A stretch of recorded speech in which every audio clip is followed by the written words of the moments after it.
All right, Shalom. First and foremost, we'd like to give all honor and glory and praise unto Yahweh, Bahashem, Yahweh Shai, Bahashem Rakakodash. Double honors to our apostles and elders of Great Millstone, to all the Akim out there teaching and preaching this truth with 144% sincerity, to the men, women, and children listening and learning, to the Mayest, the house of David. I'm Ayashatab. I am Darash. And I'm Christ. All right, coming to you through the will and power of Yahweh, Bahashem, Yahweh Shai. Lord willing, be an edifying lesson.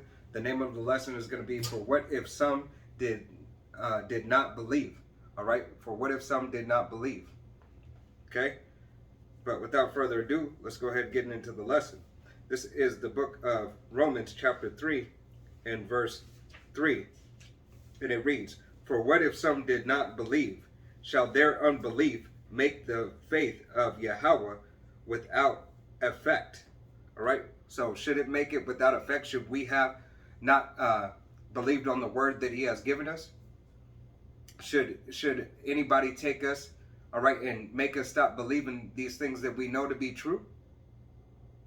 All right, is there anything that they can do that can take us out of the hand of Yahweh Bashem Yahweh Shai? All right, and the answer is no.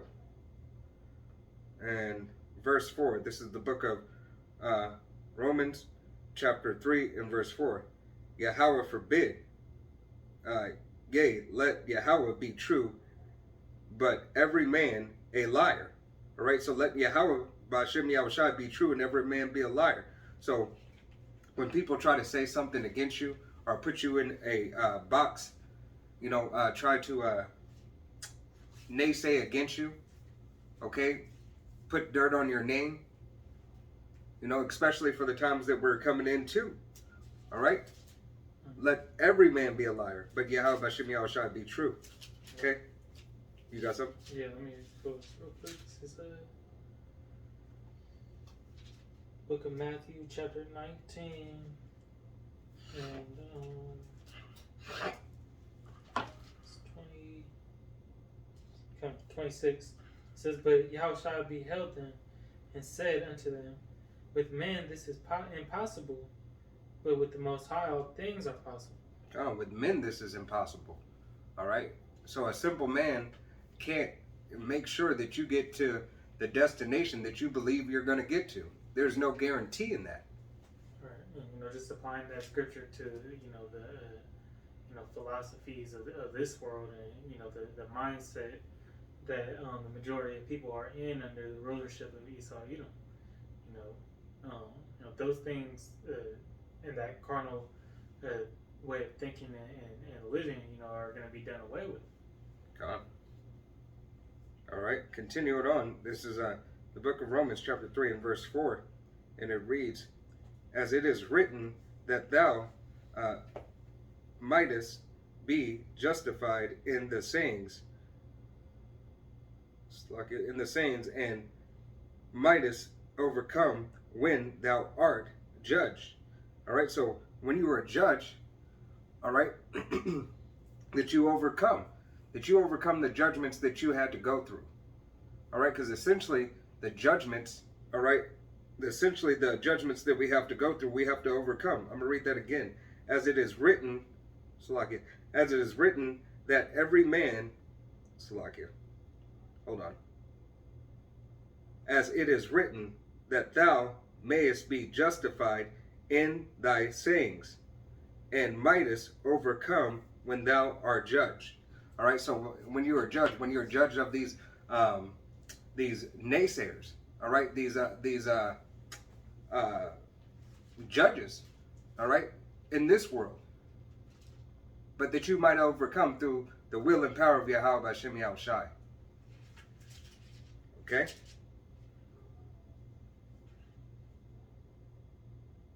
All right, this is going to be the book of Hebrews, chapter 11, verse 1. Now faith is the substance of things hoped for the evidence of things not seen. So even though Yahweh Shai is not with us physically, let me just pull this real quick.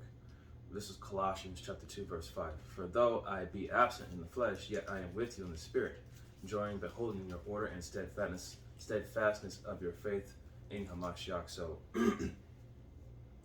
even though he's not with us here to where we can see him, you know, it doesn't take away from that faith. You know, that's basically, you know, having faith in what is not seen and what is not there. God. Believing in what you don't see in, or seeing what you don't believe in. Slakia. Mm-hmm. When you believe, then you'll see.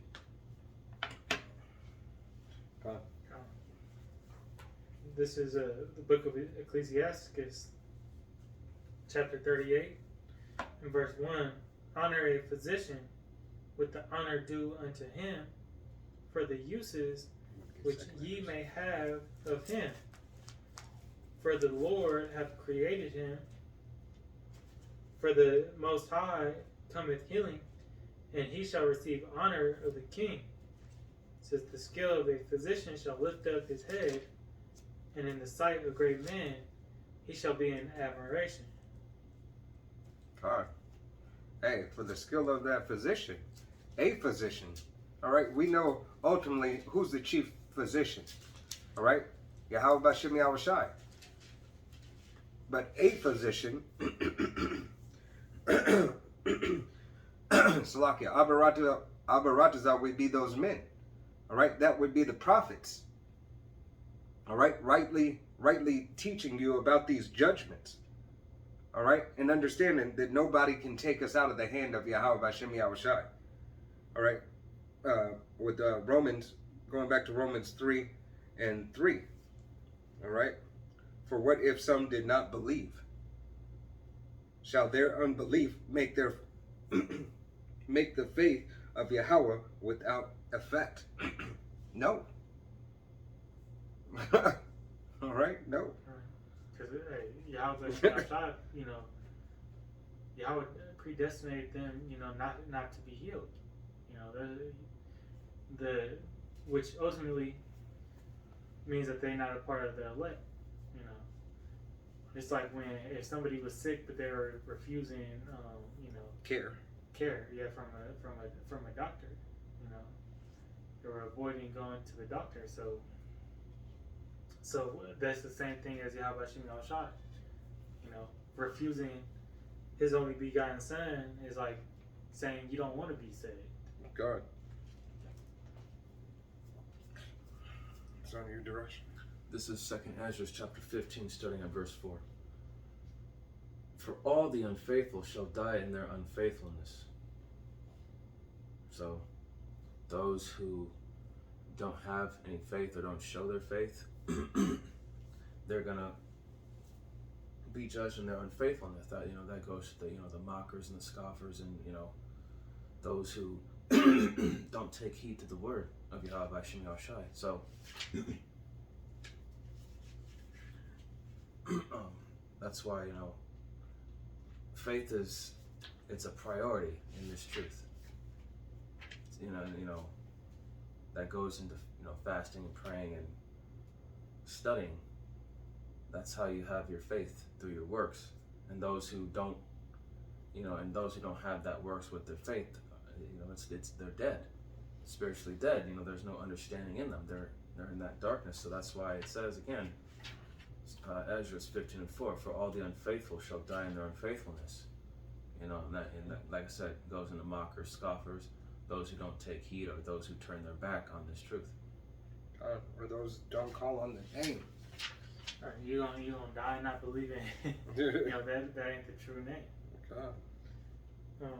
Before you grab that, yeah. I'm gonna grab 2nd Ezra 9 and verse 10. It says, for such as in their life have received benefits and have not known me, and they that have loathed my law, while they had yet liberty, and when as yet place of repentance was open unto them, understood but despised it.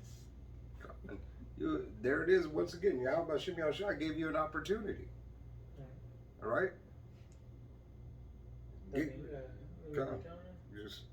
Verse 12, it says, the same must know it after by death by pain. So Yahweh Shem Shai is going to show it to you, regardless, and force you to learn, his ways. All right. Therefore, you don't have a choice. That goes for having your own freedom of choice, or Your free will theory. free will. And you have limited free will on this side. God. Okay, especially with the Karagma release. We went into last camp, but the Yuval, Harris, he was talking about, or Hari or something like that. He was saying that the human free will is done away with all this upgrades in technology. God. Hey.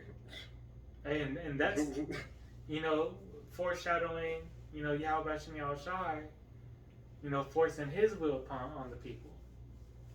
God, because it's all his will. All right.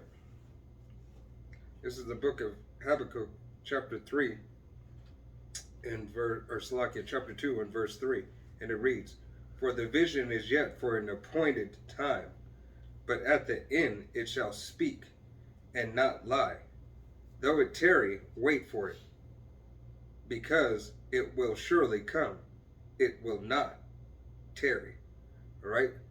So it shall surely come. Through the will and power of Yahweh Shem Shai, though it seems like it's not coming, it's going to wait for a second. But then you can guarantee it's going to come. It won't tarry. It won't wait when it's the time ordained to come. Because no man knoweth the time nor day. All right? Not even the Son. It is only the Father. Okay? Everybody's waiting on Yahweh's order. So that's why it says, it will not tarry. Salakia. Though it tarry, wait for it. Wait for it. Because it will surely come. It will not tarry. All right? And that's the book of Habakkuk, chapter 2, and verse 3. All right? So definitely, through the will and power of Yahweh Shem Shai, hey, Abaratazah, you gotta wake up, And Abaratazah, this was an edifying lesson unto the body. Y'all brothers got anything else on this? Want to touch anything else? All right. Yeah. I don't know what's in that one. This is for those who don't believe, this goes into the book of Romans chapter 9, verse 21. Hath not the potter power over the clay? So, Yahweh Shem Shai is in control of everything. He's hath not the power over the clay. We are the clay. We are the creation. He's the creator. The servant's not greater than the master. So that right there tells you that that right there should tell you first and foremost who to have that fear, and to know the name, and that's that right there is a faith booster for me, because no matter what these heathens do, I just know that Yahweh Shem Shai is in control. Right, it puts in perspective, in the grand scheme of things, where you stand, and then that, we're basically in a movie, directed by Yahweh Shem Shai, so his will is going to ultimately get played out the way that he wants it to.